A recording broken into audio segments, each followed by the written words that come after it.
నియోజకవర్గ కాంగ్రెస్ పార్టీ నాయకులకు కుటుంబ సభ్యులందరికీ కూడా నా నమస్కారాలు తెలియజేసుకుంటున్నా. ప్రధానంగా మే 13న దేశవ్యాప్తంగా పార్లమెంట్ ఎన్నికలు జరిగిన సందర్భంగా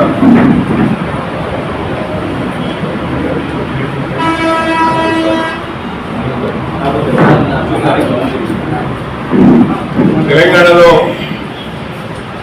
మే 13న పార్లమెంట్ ఎన్నికలు జరిగాయి. దేశవ్యాప్తంగా పార్లమెంట్ ఎన్నికలు ముగిసిన తర్వాత జూన్ 4వ తారీఖున ఓట్ల లెక్కింపు జరిగింది. ఆ ఓట్ల లెక్కింపులో వరంగల్ పార్లమెంట్ నియోజకవర్గం నుండి కాంగ్రెస్ పార్టీ బలపరిచిన అభ్యర్థిగా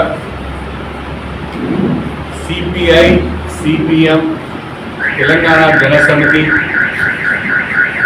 అనేక ప్రజా సంఘాల మద్దతుతో పోటీ చేసిన డాక్టర్ కడియం కావ్య అత్యధిక మెజారిటీతో గెలుపొందిన సందర్భంగా అత్యధిక మెజారిటీ ఇచ్చిన స్టేషన్ గన్పూర్ నియోజకవర్గ ఓటర్ మహాశయులకు ప్రజల యొక్క ఆలోచనలు పట్టించుకోకుండా, ప్రజల అభిప్రాయాలను పట్టించుకోకుండా చాలా దుర్మార్గంగా, చాలా నీచంగా మాట్లాడుతూ ఉంటారు. కొంతమంది నా పుట్టుకను తప్పుపట్టారు, నా కులాన్ని తప్పుపట్టారు, నా మతాన్ని తప్పుపట్టారు, ప్రాంతాన్ని కూడా తప్పుపట్టారు.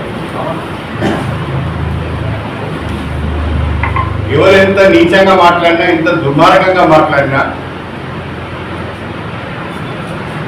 కుక్క కాటు చెప్పు దెబ్బ అన్నట్టుగా ప్రజలు వాళ్ళ తీర్పు ద్వారా ఆ సన్నాసులకు చెప్పుతోని కొట్టినట్టుగా తీర్పించారు. ఇప్పటికైనా సిగ్గు తెచ్చుకొని మాట్లాడే సందర్భంగా జాగ్రత్తగా మాట్లాడితే మంచిది, సభ్యతగా మాట్లాడితే మంచిది. నేను ఎవరికి పేర్లు తీసుకోను, ఇక ముందు వాళ్ళ గురించి ప్రస్తావన కూడా తీసుకురాను. నా స్థాయి అది కాదు. వాళ్ళు దిగదారిపోయిండు. బుర్రలో పడే పందిని కనుక మనం రైతులు కొడితే ఆ పందికి అంటినప్పుడు మనకు కూడా అంటుంది. ఆ పందుల జోలికి, ఆ పందుల గుంపు జోలికి నేను పూదర్చుకోలేదు. నా ఆలోచన అంతా కూడా నన్ను గెలిపించేళ్ళు, నా బిడ్డను గెలిపించేళ్ళు. నా బాధ్యత కలిగింది. నేను గౌరవంగా పనిచేయాలి, బాధ్యతగా పనిచేయాలి, అభివృద్ధి చేయాలి, ప్రజా సమస్యలు పరిష్కారం చేయాలి. నా ఎజెండా అదే ఉంటుంది. ఈరోజు మాట్లాడాను, మళ్ళీ ఇంకెప్పుడు కూడా వాళ్ళ గురించి నేను మాట్లాడాను. కేటీఆర్ గారు ఆంధ్రాలో జగన్మోహన్ రెడ్డి గారు మళ్ళీ ముఖ్యమంత్రి కాబోతున్నాడని చెప్తాడు. ఆడిన వాడు వాట్సాప్ అయిపోయి దిక్కే లేకుండా పోయింది. అంటే ఎంత దిగజారి, అవగాహన లేకుండా మాట్లాడుతున్నారో అర్థం చేసుకొస్తే ముందు బీఆర్ఎస్ ఏమవుతుందో చెప్పలేము. ఉంటుందా, ఉండదా, ఎమ్మెల్యేలు ఉంటారా, వేరే పార్టీలోకి వెళ్తారా అని కూడా చెప్పలేని పరిస్థితి వాళ్ళ బీఆర్ఎస్ పార్టీలో కనిపిస్తుంది. నేను మీ అందరికీ, ఈ నియోజకవర్గ ప్రజలకు ప్రత్యేకంగా మళ్ళీ నేను చేసుకునే విజ్ఞప్తి, మీ నమ్మకాన్ని వమ్ము చేయకుండా ఈ నియోజకవర్గాన్ని అన్ని రకాలుగా అభివృద్ధి చేసే ప్రయత్నం నేను చేస్తాను. అందరినీ కలుపుకొని, అందరి సలహాలు సూచనలు తీసుకొని, నాతో పాటు నూతనంగా ఎన్నికైన ఎంపీ డాక్టర్ కడియం కావ్య గారి సహకారము, వారి నిధులు కూడా తీసుకొని ఈ నియోజకవర్గాన్ని మనం అన్ని రకాలుగా అభివృద్ధి చేసుకుందామని చెప్పి ఈ సందర్భంగా అందరికీ సవినయంగా తెలియజేసుకుంటూ